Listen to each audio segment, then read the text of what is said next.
Ya. Di antara ulama yang mewajibkan ada yang berdalil dengan hadis Ibnu Umar. Ada yang berdalil dengan hadis Ibnu Umar radhiyallahu anhu, aqama Rasulullah sallallahu alaihi wasallam di Madinah asyra sinin yudhi kulla sanah. Rasulullah sallallahu alaihi wasallam menetap di Madinah selama 10 tahun senantiasa berkurban setiap tahun. Ada yang berdalil dengan itu. Tapi hadis ini dhaif. Riwayat Ahmad dan At-Tirmidzi, pendalilan ini telah dibantah oleh Al-Mubarakfuri dalam Tuhfatul Ahwadi dengan berkata, Al-Mubarakfuri dalam Tuhfatul Ahwadi dengan berkata, kata Al-Qari dalam Al-Mirqah, kontinuitas Nabi sallallahu alaihi wasallam dalam hal berkurban, yakni terus menerus berkurban, ya, 10 tahun selama di Madinah, adalah dalil bahwa kurban wajib. Saya, kata Mubarakfuri, saya mengatakan bahwa semata amalan Nabi sallallahu alaihi wasallam selalu berkurban bukan dalil yang menunjukkan wajib. Sebagaimana hal itu tidak samar bagi yang mengerti kaidah.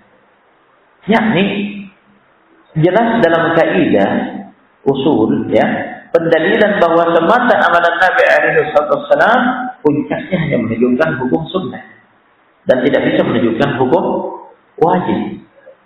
Ini tandanya riwayatnya benar dari Nabi SAW. Semata amalan Nabi selalu berkurban setiap tahun, ini puncaknya menunjukkan sunnah dan tidak bisa dijadikan dalil bahwa itu wajib. Ini jika memang riwayatnya benar, ya. Kenyataannya hadis ini lemah.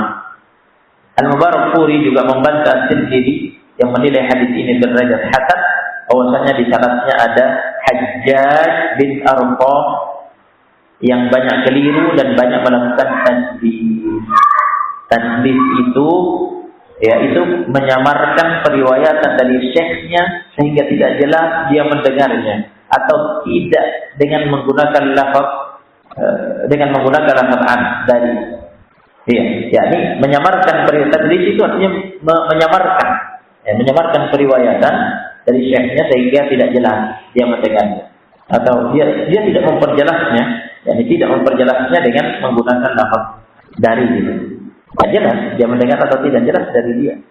Nah, pada ini dia telah menggunakan lafaz itu, ya, untuk menyamarkannya sehingga hadis ini tergolong dhaif, atau dia tergolong dhaif. Kemudian di sini ada, ya, perhatian. Sunnah berkurban mencakup pemukim dan musafir di mana saja ia berada, termasuk yang berhaji dan menyembelih haji. Sunnah berkurban mencakup pemukim dan musafir di mana saja dia berada, termasuk yang berhaji dan menyembelih haji juga terkena sunnah berkurban. An-Nawawi menukil bahwa sunnah berkurban mencakup pemukim maupun musafir. Ini mazhab Asy-Syafi'i dan jumhur ulama. Kata An-Nawawi, kata Asy-Syafi'i pada kitab Kurban riwayat Al-Buwayqi, kurban disunnahkan bagi siapa saja yang mampu dari kalangan kaum muslimin yang ada di kota-kota dan desa-desa, yang bermukim dan yang sedang safar, serta yang berhaji di Mina dan selainnya, baik yang memiliki hewan haji maupun tidak. Ini teks pernyataan Asy-Syafi'i yang saya nukil langsung dari riwayat Al-Buwayqi An-Nawawi. Dan inilah yang benar, bahwasanya kurban merupakan sunnah bagi yang berhaji di Mina, seperti halnya sunnah bagi selainnya. Pendapat ini berdalil dengan dua hadis sahih. Pertama, hadis Aisyah radhiyallahu anha tentang kisahnya mengalami haid ketika sampai di Sarifah, nama tempat, pada perjalanan haji wada' bersama Nabi sallallahu alaihi wasallam, dan di akhir hadis dhahha Rasulullah sallallahu alaihi wasallam an azwajihi bil baqar. Rasulullah sallallahu alaihi wasallam berkurban untuk istri-istrinya dengan seekor sapi. Muttafaq alaih.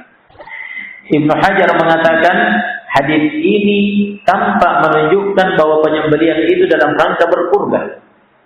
Yakni berkurban untuk dirinya bersama istri-istrinya.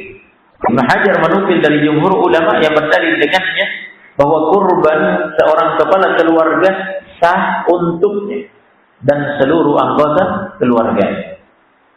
Ini akan kita bahas nanti pada penjelasan kurban tergolong sunnah kifayah untuk satu keluarga. Nah, kedua, hadis Thauban radhiyallahu anhu, "Dhabaha Rasulullah sallallahu alaihi wasallam dhahiyatahu, thumma qala ya Thauban aslih lahma hadhihi, falam azal ut'imuhu minha hatta qadima al-Madinah." Rasulullah sallallahu alaihi wasallam menyembelih hewan kurbannya lantas bersabda, "Wahai Thauban, awetkan daging kurban ini." Maka aku senantiasa menyajikan makanan beliau dari daging kurban itu sampai beliau tiba di Madinah. Ini sepanjang perjalanan pulang ke Madinah sampai tiba di Madinah, Nabi SAW makan dari daging kurban itu. Hadis sahih riwayat Muslim. Pada riwayat Muslim lainnya terdapat tambahan bahwa hal itu yang diriwayatkan oleh Thauban ini itu terjadi pada saat haji wada. Pada riwayat Ad-Darimi terdapat tambahan bahwa hal itu di Mina. Al-Albani menegaskan bahwa riwayat Ad-Darimi memperkuat tambahan riwayat Muslim karena keduanya memiliki makna yang sama. Bahwa itu pada haji wada, yaitu di Mina. Barakallahu fikum. Kedua hadis ini bermakna Nabi SAW menyembelih kurban di Mina pada rangkaian safarnya menunaikan haji yang dikenal dengan haji wada. Padahal beliau SAW telah menyembelih 100 ekor haji. Telah menyembelih 100 ekor haji, tapi tetap menyembelih kurban untuk dirinya dan keluarga istrinya. Ini menunjukkan bahwa sunnah kurban mencakup pula orang yang berhaji kendati ia menyembelih haji. Jadi menyembelih haji tidak menggugurkan sunnah menyembelih kurban. Ya. Adapun Malik dan sekelompok ulama berpendapat bahwa kurban tidak disunnahkan bagi musafir di Makkah dan Mina. Terkait pendapat ini Syaukani berkata hadis Thauban radhiyallahu anhu membantah mereka. Hadis Thauban membantah mereka. Barakallahu fikum.